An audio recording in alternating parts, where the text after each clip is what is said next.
السلام علیکم ورحمۃ اللہ وبرکاتہ۔ بسم اللہ الرحمن الرحیم۔ 14 اگست 1947 یوم استقلال یا یوم آزادی پاکستان ہے، اور پاکستان کے سارے چاروں صوبوں میں اور کشمیر میں یہ دن بڑی شان شوکت اور بڑی استقلال کے ساتھ منایا جاتا ہے۔ اس میں پریڈ ہوتی ہے، اعزازات کی تقسیم ہوتی ہے، صدر وزیر اعظم کے کلمات کو سنایا جاتا ہے، اور سرکاری بڑی عمارتوں پر چراغاں کیا جاتا ہے، اور اس دن سیمینار ہوتے ہیں، ریلیاں ہوتی ہیں، اور پاکستان کے عوام اپنی آزادی کا دن جشن کے طور پہ مناتے ہیں۔ پاکستان 1947 میں آزاد ہوا تھا،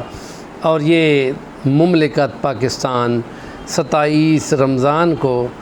اور یہ 14 اگست کو اس کی آزادی کا اعلان کیا گیا۔ پاکستان خدا داد مانی جاتی ہے، اس لیے کہ سر سید احمد خان کی کوششوں سے انہوں نے کانگریس کے ساتھ رہنے کی بجائے مسلمانوں کے لیے الگ ایک جماعت کے طور پہ مسلم لیگ اور اس کی جد و جہد کی صورت میں انگریزوں کو یہ کہا کہ ہندوستان میں 2 قومیں نہیں بستی، انگریز اور ہندو، بلکہ 3 قومیں بستی ہیں، ہندو، مسلمان اور انگریز۔ اور پھر کہا کہ آپ لوگ جنگ عظیم کے بعد اس ملک کو آزاد کرنے کے منصوبوں پہ ہیں، تو خدا را مسلمانوں کو آزادی کے بعد ایک بھاری اکثریت میں، جس کی آبادی 80 کروڑ سے اوپر ہے، اور 35-40 کروڑ کے مسلمانوں کو ایک بڑی آبادی والے کے غلام بنا کر نہ جائیں۔ یہ الگ قوم ہے، اس کی ثقافت الگ ہے، اس کا کلچر الگ ہے، اس کا مذہب الگ ہے، اس کا رہن سہن الگ ہے، اس کی مذہبی تقاریب الگ ہیں۔ اور سر سید احمد خان نے تو جب اردو میں تقریر کرنے کی بات کی تھی، تو کانگریس کے لوگوں نے کہا کہ ہندی میں ہوگی، اردو کی اجازت نہیں ہے۔ تو اس دن سے انہوں نے اعلان کیا تھا کہ کانگریس کے ساتھ اور ہندوؤں کے ساتھ ہم مسلمان نہیں رہ سکتے۔ جو ایک زبان کے معاملے کو برداشت نہیں کر سکتے، تو باقی کس معاملے کو یہ قبول کریں گے؟ اور اس لیے اس جد و جہد کی صورت میں انہوں نے پھر اس کو شامل کیا، علامہ اقبال کو ساتھ ملایا، اور قائد اعظم کو مسلم لیگ 1906 میں اس کا ممبر بنایا، اور جد و جہد کو مستقل قائم کیا، اور مختلف ڈائلاگ کی صورت پر آخر پہ آ کے یہ مسلمانوں کے لیے الگ مملکت، جو علامہ اقبال کا خواب تھا کہ جو مسلم آبادی کے علاقے ہیں، وہاں مسلم الگ طور پہ علاقوں کو ایک تنظیم کی صورت پر ملک بنا دیا جائے۔ پھر اس کا نام پاکستان رکھا گیا، اور اس کے نظریے میں یہ اعلان کیا گیا کہ پاکستان کا مطلب کیا، لا الہ الا اللہ، اور یہ نعرہ لگایا گیا۔ اور اس کے لیے ہم یہ کہتے ہیں کہ ہمارے علماء 22 علماء نے محمد علی جناح قائد اعظم کے ساتھ میٹنگ کی تھی کہ ہم جو مملکت بنانا چاہتے ہیں اس میں اسلام کا نظریہ کیا ہوگا۔ 3 گھنٹے کی بحث کے بعد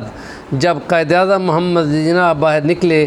تو انہوں نے واضح طور پہ کہا کہ میں یقینی طور پہ سمجھ گیا ہوں کہ اسلام مکمل ضابطہ حیات ہے، اور یہی اسلام ہی ہمارے مملکت پاکستان کی بنیاد ہوگا، اس کا دستور ہوگا۔ اور اس کے لیے انہوں نے اس جد و جہد کے دنوں میں باقاعدہ نبی پاک صلی اللہ علیہ وسلم کی زیارت پائی، اور جس میں آپ کو کہا گیا کہ شبیر احمد عثمانی کے ساتھ آپ رابطے میں رہیں۔ لیکن شبیر احمد عثمانی کو آپ بار بار کسی طریقے سے ملنے کی کوشش کر رہے تھے، تو اپنی مصروفیت میں ٹائم نہیں دے رہے تھے۔ لیکن جب شبیر احمد عثمانی رحمۃ اللہ علیہ کو نبی پاک صلی اللہ علیہ وسلم کی زیارت ہوئی، تو وہ پھر وہاں کر بمبئی میں جہاں قائد اعظم رہا کرتے تھے وہاں پہنچ گئے، اور پھر قائد اعظم کو پیغام دیا گیا کہ شریف لائے ہیں۔ تو جب وہ ملتے ہیں تو کہتے ہیں آپ کو بھی حکم ہوا ہے؟ تو وہ فرماتے ہیں مجھ کو بھی حکم ہوا تھا، میں کوشش کر رہا تھا آپ سے ملنے کی، لیکن آپ توجہ نہیں کر رہے تھے۔ تو اس لیے سید شبیر احمد عثمانی نے تحریک پاکستان میں بھرپور کردار ادا کیا تھا۔ کچھ دیوبند کے علماء نے اس کی مخالفت کی تھی، لیکن مولانا اشرف علی تھانوی اور شبیر احمد عثمانی کی کوششوں سے پاکستان 27 رمضان میں آزاد ہوا تھا۔ اس کے مقابلے میں باقاعدہ 1948 میں جب یہودیوں کی ریاست بن گئی تھی تو انہوں نے یہ اعلان کیا تھا کہ نظریاتی مملکت یہ اسرائیل ہے، پھر اب ہمارا ان اور پاکستان کا مقابلہ ہوگا کہ کون اپنی بنیاد پر نظریاتی کہلاتا ہے، اور اس لیے اسرائیل نے ہر ممکن کوشش کر کے پاکستان کی نظریے کو سبوتاژ کرنے کی کوشش کی، اور جب مسلمان اپنے دو قومی نظریے سے انحراف کرتے ہیں تو اس کو یاد کرایا جاتا ہے کہ دو قومی نظریے کا مطلب